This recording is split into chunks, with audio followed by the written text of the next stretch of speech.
Здравствуйте, вы на канале Денис у микрофона. Каждый день новые вызовы, каждый день новые испытания. Мы видим с вами, что люди буквально озверевают.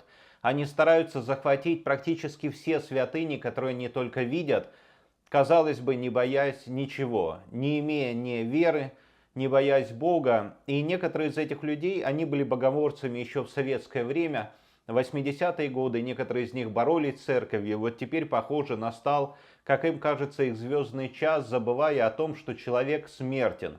Более того, как говорил классик, он внезапно смертен. Вот, пожалуйста, кадры из села Липовец Киевской области. Сыне Божий, помилуй нас грешных, Господи Иисусе Христе, Сыне Божий, помилуй нас грешных.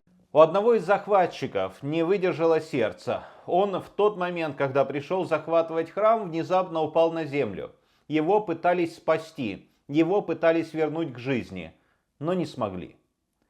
Вот здесь бы уже остановиться, вот здесь бы уже задуматься, что Бог поругаем не бывает. Что вот все равно оно вернется, и возможно вернется прямо в этот же самый момент, когда ты оскверняешь святыню, когда ты захватываешь храм. Но нет, эти люди продолжают упорствовать. Причем более того, он не просто пришел захватывать храм, он выхватил у священника крест, бросил этот крест на землю и в тот самый момент упал на землю сам. И пройдет совсем немного времени, прежде чем он испустит дух. С кем эти люди решили бороться? С церковью? С самим Богом? Кем они себя возомнили? На что они вообще надеются? Но это было село Липовец Киевской области. А давайте с вами посмотрим, что же было в Шепетовке, где, к сожалению, был захвачен кафедральный собор. И вот та массовка, вот те люди, которые, как вы увидите, не имеют к церкви никакого отношения, но они решили, что теперь эта святыня должна принадлежать только им.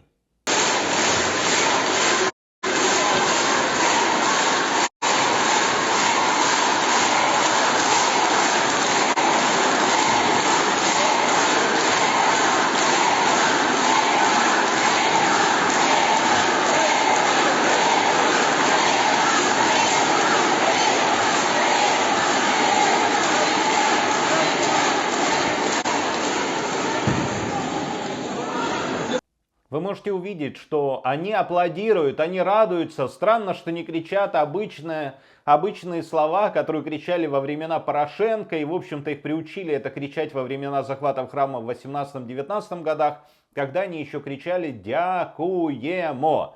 Здесь просто аплодируют, или мы не слышим, как они еще что-то кричат. Но согласитесь, для церкви, для храма, для святыни очень странная такая реакция. Судя по всему, они перепутали. Это не театр, это не просто какое-то политическое действие. А может быть, им сказали, что за каждый хлопок в ладоши им доплатят. Потому что, как мы знаем, большая часть из этой массовки зачастую люди оплаченные, которых нанимают специально для таких противозаконных действий. И мы об этом уже говорили на канале и приводили свидетельства того, что эти люди чаще всего наняты провокаторы. И мы можем увидеть, как группа таких же провокаторов пришла под кафедральный собор Александра Невского в Каменце-Подольском. И там тоже попытались рассказать, что это здание теперь принадлежит им. И там же пытались, так сказать, сделать такое фейковое голосование, когда люди, не имеющие отношения к храму, внезапно очень заботятся его судьбой и хотят решать, кому же этот храм, кому этот собор должен принадлежать. И мы видим, что здесь в буквальном смысле столкнулись, вот стенка на стенку пошли. С одной стороны верующие Украинской Православной Церкви, с другой стороны вот те самые провокаторы, которые пытались физически зайти и захватить кафедральный собор. На момент записи блога на канале Денис у микрофона собор не был, к счастью, слава богу, захвачен. Но посмотрим, что будет дальше, пока мы видим там противостояние.